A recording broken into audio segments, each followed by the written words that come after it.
नमस्कार दोस्तों, मैं शुभान शुक्ला स्वागत करता हूं आपका तक्षशिला ट्यूटोरियल के ऑनलाइन चैनल पर। दोस्तों, जैसा कि हम लोग लेसन पढ़ रहे हैं वैद्युत रसायन, जिसके पिछले लेक्चर आपके कवर हो चुके हैं। सो दोस्तों, आज का हमारा लेक्चर रहेगा लेक्चर नंबर 10.4। दोस्तों, लेक्चर नंबर 10.3 तक हमने कवर कर लिया है, जिसमें हमने क्या पढ़ा था? हमने सेलों के बारे में पढ़ा, वैद्युत अपघटनी शेल क्या होते हैं, गैल्वेनिक शेल क्या होता है, या वोल्टेज शेल क्या होता है, डेनियल शेल क्या होता है। और दोस्तों, जैसा कि हमने वहां पर आपको नोट्स भी प्रोवाइड किए थे और नोट्स में हमने कुछ एक्स्ट्रा चीजें भी आपको दी हुई थी, यानी एक्स्ट्रा चीजें वहां पर मेंशन करी हुई थी, जैसे वैद्युत अपघटनी शेल और गैल्वेनिक शेल में क्या अंतर है। इस तरीके से कुछ एक्स्ट्रा चीजें हैं, वो आपको नोट्स के माध्यम से बहुत ही अच्छी तरीके से तैयार हो जाएंगी। लेकिन उसके लिए करना क्या होगा? लेक्चर नंबर 10.2 का आपको क्या करना पड़ेगा? नोट्स पढ़ना पड़ेगा। 10.2 का भी नोट्स पढ़ना है, 10.3 का भी नोट्स पढ़ना है। और जिस तरीके से हम जैसे जैसे आपको लेक्चर देते हैं, उनके सबके नोट्स क्या करते रहते हैं? आप पढ़ते ही रहते हैं, ऐसी हम पूरी उम्मीद करते हैं। सो दोस्तों, नोट्स पढ़ते रहिएगा। जैसा कि हम लेक्चर नंबर 10.4 का डिस्कशन करने वाले हैं, इसका भी नोट्स आपको मिल जाएगा। और वो नोट्स कहाँ मिलेगा? जैसे सभी को पता रहता है, डिस्क्रिप्शन बॉक्स में नीचे लिंक दिया जाता है, लिंक पर जाते हैं, क्लिक करते हैं, पीडीएफ को डाउनलोड करते हैं और वहां से नोट से पढ़ाई जरूर करते हैं। अब दोस्तों, ये डायलॉग तो सबको याद हो गया होगा। अगर कभी भी हम फिल इन द ब्लैंक्स कर दें दोस्तों, डिस्क्रिप्शन बॉक्स में आगे नीचे क्या होता है, तो आप बहुत ही बखूबी आगे बता ले जाएंगे सर डिस्क्रिप्शन बॉक्स में आगे आप क्या बताते हैं। सो दोस्तों, बढ़ते हैं आगे की तरफ, स्टार्ट करते हैं लेक्चर को। ये कुछ नॉर्मल बातें थी जो आपसे करनी थी, जो आपके लिए इंपॉर्टेंट थी, वो हमने यहाँ पर कर ली हैं। अब हम बात करेंगे लेक्चर की। दोस्तों, लेक्चर हमारा इंपॉर्टेंट रहता है, सभी लेक्चर इंपॉर्टेंट रहते हैं, ऐसा कोई भी लेक्चर नहीं है जो नॉन इंपॉर्टेंट लेक्चर हो। सो हम बात करेंगे लेक्चर नंबर 10.4 में हमने लिखा हुआ है शुष्क सेल। क्या होता है शुष्क सेल? तो लिखा गया है सर, शुष्क सेल जो होता है ये एक प्राथमिक सेल होता है। अब क्वेश्चन मार्क, हमने लास्ट लेक्चर में भी पढ़ा था प्राथमिक सेल के बारे में। क्या होते हैं प्राथमिक सेल? अगर आपसे पूछा जाए तो आप क्या बताएंगे? सर, ऐसे सेल जिन्हें पुनः चार्ज नहीं किया जा सकता है, क्या कहलाते हैं? प्राथमिक सेल कहलाते हैं। ध्यान से सुनिएगा, शुष्क सेल क्या होता है? शुष्क सेल एक प्रकार का प्राथमिक सेल होता है। अगर हम आपसे पूछे प्राथमिक सेल क्या है, तो आप बताएंगे सर, ऐसा सेल जिसे पुनः चार्ज, पुनः का मतलब क्या? दोबारा चार्ज नहीं किया जा सकता है, क्या कहलाते हैं? शुष्क सेल कहलाते हैं। जैसे हम लोगों के घर में दीवार घड़ी लगी होती है, उसमें एक सेल डालते हैं, एवररेडी का या कोई भी सेल डालते हैं, तो उसमें क्या करते हैं सर? वो सेल लेके आते हैं, वो चार्ज होता है कि डिस्चार्ज? तो आंसर क्या होगा सर? वो चार्ज होता है। अगर चार्ज होता है तो क्या आप उसको पुनः चार्ज कर सकते हैं? तो आप कहेंगे सर नहीं, क्योंकि जब वो खराब हो जाता है तो क्या कहते हैं सर? ये सेल अब खराब हो गया, डिस्चार्ज हो गया, अब ये काम नहीं करेगा। इसका मतलब वो सेल कैसा हो गया? प्राथमिक सेल। अब घरों में इन्वर्टर लगे होते हैं, उनके साथ में क्या लगा होता है? बैटरी या बैटरी लगाते हैं कि नहीं लगाते? बिल्कुल, उनके साथ में हम लोग बैटरी लगाते हैं। अब बैटरी क्या है सर? हम आपसे पूछे प्राथमिक सेल है कि द्वितीयक सेल है, तो आप क्या बताएंगे? सर, बैटरी जो होती है वो आपकी द्वितीयक सेल होती है। वो द्वितीयक सेल क्यों होती है?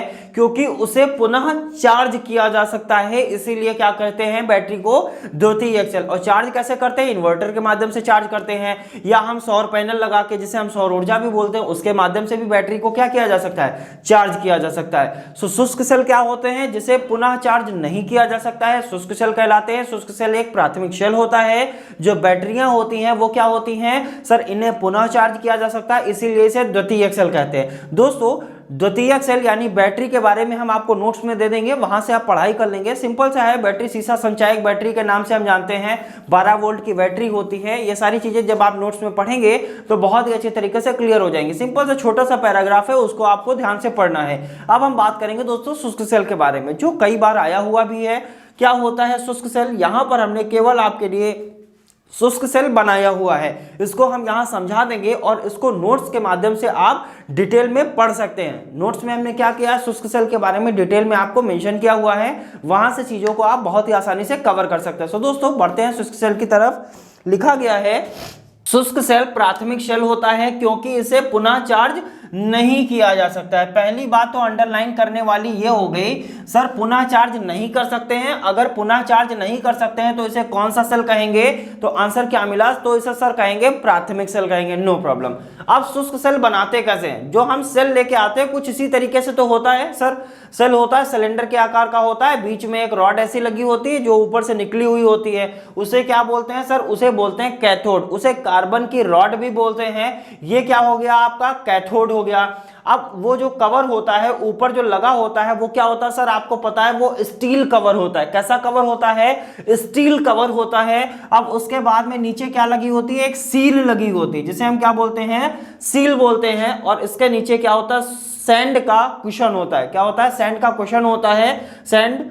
नेक्स्ट हम बात करते हैं इसके नीचे क्या होगा सर, लिखा हुआ है NH4Cl और ZnCl2, मतलब अमोनियम क्लोराइड और जिंक क्लोराइड का क्या होता है? इसमें नम मिश्रण होता है। कैसा मिश्रण होता है? मॉइस्ट पेस्ट बोलते हैं उसको। क्या बोलते हैं? Moist paste. लिख लेते हैं, मॉइस्ट पेस्ट। ये कैसा पेस्ट होता है? मॉइस्ट मतलब नम पेस्ट होता है। किसका होता है? NH4Cl यानी अमोनियम क्लोराइड और जिंक क्लोराइड का नम पेस्ट होता है। और ठोस इसके अंदर क्या होता है सर? MnO4, मैग्नीज डाइऑक्साइड इसको बोलते हैं। इसका नाम क्या होगा? मैग्नीज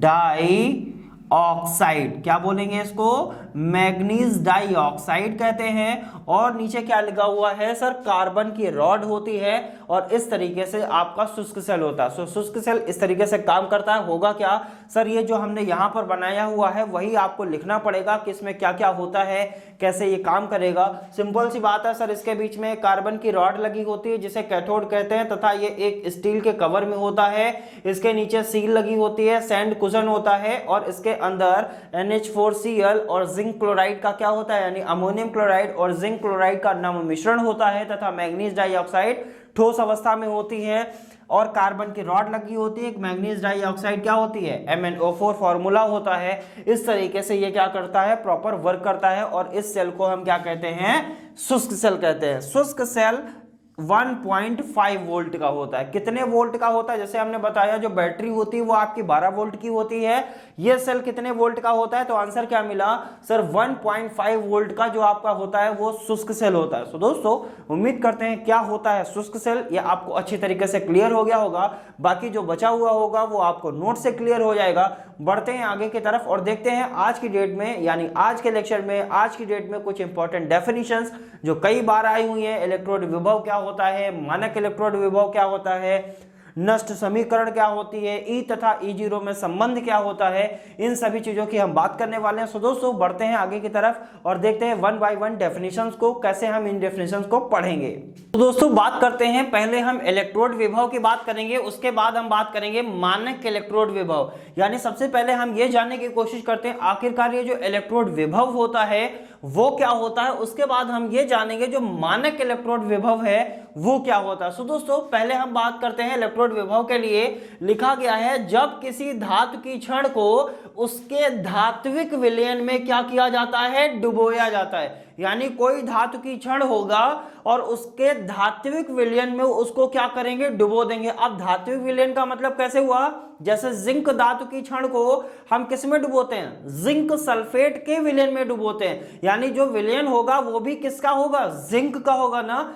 सिंपल सी बात है, कोई धात्विक छड़ होनी चाहिए और उसके धात्विक विलयन में, यानी उसी धातु का क्या होना चाहिए? विलयन होना चाहिए। उसके धात्विक विलयन में जब हम क्या करते हैं? उसको डुबोते हैं या उसको डुबोया जाता है तो उससे होगा क्या? तो धातु की छड़ विलयन के सापेक्ष धनावेशित तथा ऋणावेशित हो जाती है। तो जो धातु की छड़ होती है वो विलयन के सापेक्ष क्या होती है? धनावेशित हो जाती है या ऋणावेशित हो जाती है, जिसके फलस्वरूप धातु की छड़ और विलयन के मध्य क्या हो जाता है? एक विभवांतर उत्पन्न हो जाता है। इसी विभवांतर को हम क्या कहते हैं? इलेक्ट्रोड विभव यानी ई कहते हैं। इलेक्ट्रोड विभव क्या है? सिंपल सी बात है, कोई धातु की छड़ है और उसके धात्विक विलयन में अगर हमने उसको डुबोया है तो होगा क्या सर? इससे ये होगा, ये जो धातु की छड़ है ये धनावेशित तथा ऋणावेशित हो जाती है। किसके सापेक्ष? विलयन के सापेक्ष क्या हो जाती है? धनावेशित हो जाती है और ऋणावेशित हो जाती है। ये क्यों होता है? क्योंकि यहाँ पर क्या होता है? वैद्युत अपघटन होता है। अपघटन होने के कारण ही पॉजिटिव और निगेटिव बनेगा। ये सारी चीजें हमने पिछले लेक्चर्स में भी डिस्कस करी हुई थी। कोई धातु की छड़ होगी, अगर उसको उसके धात्विक विलयन में हम क्या करेंगे? डुबोएंगे तो धातु की छड़ और विलयन के मध्य क्या हो जाएगा सर? पॉजिटिव या निगेटिव, धनावेशित या ऋणावेशित उत्पन्न हो जाता है। इससे होगा क्या, जिसके फलस्वरूप धातु की छड़ और विलयन के मध्य एक विभवांतर उत्पन्न हो जाता है। क्या हो जाता है, एक विभवांतर उत्पन्न हो जाता है। इसी विभवांतर को हम क्या कहते हैं, इलेक्ट्रोड विभव कहते हैं। डायरेक्ट डेफिनेशन आती है लिखने के लिए, ध्यान रखिएगा।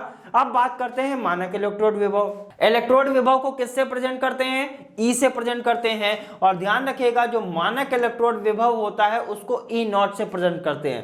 ठीक है, ई नॉट मतलब या ई जीरो भी बोल सकते हैं, ई जीरो से व्यक्त करते हैं, प्रदर्शित करते हैं, डिनोट करते हैं, जो आपको अच्छा लगे वो मान सकते हैं। अब बात करते हैं मानक इलेक्ट्रोड विभव। कंडीशन वही रहेगी, थोड़ा सा चेंज होने वाला है। चेंज क्या होगा, जब किसी धातु की छड़ को 25 डिग्री सेंटीग्रेड ताप, यहां पर टेम्परेचर आपको बता दिया गया, जब मानक लगा दिया जाएगा तो इसका मतलब आपको टेम्परेचर भी पता होगा और क्या पता होगा, तथा 1 मोलर धातु आयन सांद्रता के विलयन में डुबोया जाता है। यानी जिस विलयन में आप डुबो रहे हैं उसकी सांद्रता कितनी होनी चाहिए, 1 मोलर होनी चाहिए। यानी टेम्परेचर कितना होना चाहिए, 25 डिग्री सेंटीग्रेड टेम्परेचर होना चाहिए। और विलयन जिसमें आपने डुबोया है उसकी सांद्रता कितनी होनी चाहिए, 1 मोलर होनी चाहिए। अगर ये है तो होगा क्या, अगर ये है तो धातु की छड़ तथा विलयन के सापेक्ष विभवांतर उत्पन्न हो जाता है, जिसे हम क्या कहते हैं, मानक इलेक्ट्रोड विभव कहते हैं। इलेक्ट्रोड विभव क्या था, जहां पर ना तो कोई टेम्परेचर था ना ही कोई विलयन की सांद्रता थी। तो वहां पर अगर हम धातु की छड़ को विलयन में डुबोते थे तो जो धातु की छड़ होती थी वो धनावेशित ऋणावेशित हो जाती थी, जिसके कारण क्या होता था, इससे धातु की छड़ और विलयन के मध्य एक विभवांतर उत्पन्न होता था, जिसे हम क्या कहते थे, इलेक्ट्रोड विभव कहते थे। No problem. मानक इलेक्ट्रोड विभव में कंडीशन बता दिया गया, सर टेम्परेचर जो होना चाहिए वो आपका 25 डिग्री सेंटीग्रेड होना चाहिए, और जो विलयन जिसमें आप डुबो रहे हैं उसकी सांद्रता कितनी होनी चाहिए, सर उसकी सांद्रता 1 मोलर होनी चाहिए। अगर ये कंडीशन है तो जो धातु की छड़ धनावेशित तथा ऋणावेशित होगी, जिससे एक विभवांतर उत्पन्न होगा, और उस विभवांतर को ही हम क्या कहेंगे, मानक इलेक्ट्रोड विभव कहते हैं। सो दोस्तों उम्मीद करते हैं इलेक्ट्रोड विभव और मानक इलेक्ट्रोड विभव आपको अच्छे तरीके से क्लियर हुआ होगा। इसी से एक रिलेशन भी देखेंगे, अभी हम देखेंगे एक रिलेशन यानी एक संबंध देखेंगे, ई तथा ई नॉट में संबंध, यानी इलेक्ट्रोड विभव और मानक इलेक्ट्रोड विभव में संबंध क्या होता है इसकी भी हम बात करेंगे। लेकिन उस संबंध को जानने से पहले, क्योंकि वो संबंध एक बेस होता है एक इक्वेशन पर, जिसे हम बोलते हैं नष्ट समीकरण। क्या बोलते हैं, नष्ट समीकरण। क्या होती है नष्ट समीकरण, पहले हम ये जानेंगे, उसके बाद हम ये जानेंगे कि इलेक्ट्रोड विभव और मानक इलेक्ट्रोड विभव में आखिरकार संबंध क्या होता है। सो दोस्तों बढ़ते हैं नष्ट समीकरण की तरफ। तो दोस्तों बात करते हैं नष्ट समीकरण की। इक्वेशन ध्यान रखिएगा, इक्वेशन हमने यहां पर मेंशन कर दिया है। इक्वेशन हमारी क्या है, नष्ट समीकरण। E is equal to E nought. E nought का मतलब क्या हुआ सर, E क्या है, इलेक्ट्रोड विभव, ई जीरो क्या है, मानक इलेक्ट्रोड विभव, minus 2.303 RT upon NF, minus 2.303 into R into T upon NF into log 10 base पर ऑक्सीडेशन अपॉन रिडक्शन। अब ऑक्सीडेशन अपॉन रिडक्शन का मतलब क्या है, जो पदार्थ ऑक्सीकृत हो रहा है उसकी मोलर सांद्रता। फर्स्ट ईयर में पढ़ा होगा, जब ब्रैकेट लगाते हैं तो इसका मतलब क्या होता है, मोलर सांद्रता। किसकी मोलर सांद्रता, ऐसे पदार्थ की मोलर सांद्रता जिसका क्या हो रहा हो, ऑक्सीकरण हो रहा हो, या ऑक्सीकृत पदार्थ की मोलर सांद्रता। और यहां पर क्या हो रहा है सर, अपचयन हो रहा है, इसका मतलब अपचयित पदार्थ की मोलर सांद्रता होगी। और यही समीकरण क्या कहलाएगी, नष्ट समीकरण कहलाती है। इस समीकरण को इस फॉर्मेशन में भी कर सकते हैं, या आप कह सकते हैं इस समीकरण को इस फॉर्मेशन में भी कर सकते हैं। कैसे, इसको करने का तरीका क्या है सर, हमने जब रासायनिक बलगतिकी आपको पढ़ाया था तो आपको बताया था नेचुरल लॉग को जब हम लॉग बेस 10 में चेंज करते हैं तो 2.303 से मल्टीप्लाई करते हैं। अगर हम इस 2.303 को हटा देंगे तो इसका मतलब ये नेचुरल लॉग में आ जाएगा। तो यहां से हमने क्या किया, 2.303 को हटाया तो जो बेस log 10 था वो किस में चेंज हो गया, नेचुरल लॉग में चेंज हो गया। बाकी चीजें सेम है, ई था, ई नॉट था, माइनस था, माइनस है, 2.303 हटाया तो यहाँ क्या हो गया, नेचुरल लॉग हो गया।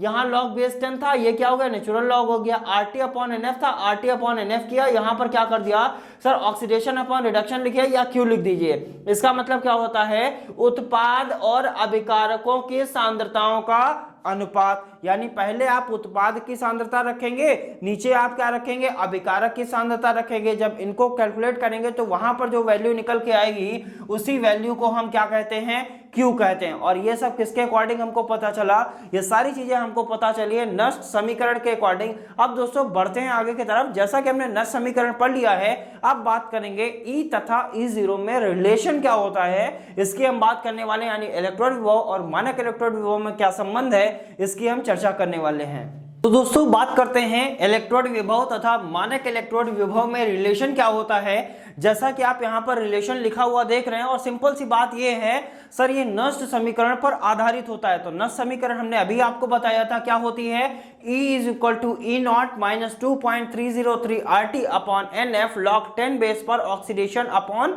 रिडक्शन। ऑक्सीडेशन की मोलर सांद्रता यानी ऑक्सीकृत पदार्थ की मोलर सांद्रता अपॉन अपचयित पदार्थ की मोलर सांद्रता, ये सारी चीजें हम बात कर चुके हैं। तो लिखा है ई तथा ई नॉट में रिलेशन या संबंध की बात करेंगे तो यहां पर एक रिएक्शन माना Mn प्लस n इलेक्ट्रॉन ग्रहण करके क्या बना रहा है, M धातु बना रहा है। अब हम आपसे पूछे सर इस रिएक्शन में हो क्या रहा है, ऑक्सीकरण हो रहा है कि अपचयन, तो आंसर क्या होगा सर, यहां पर अपचयन हो रहा है। अपचयन क्या कहता है, जब कोई पदार्थ इलेक्ट्रॉन को ग्रहण करता है तो इस क्रिया को क्या कहते हैं, अपचयन अभिक्रिया कहते हैं। तो यहां पर क्या हुआ सर, M के पास n इलेक्ट्रॉन की कमी थी, इसने n इलेक्ट्रॉन को क्या किया, ग्रहण किया।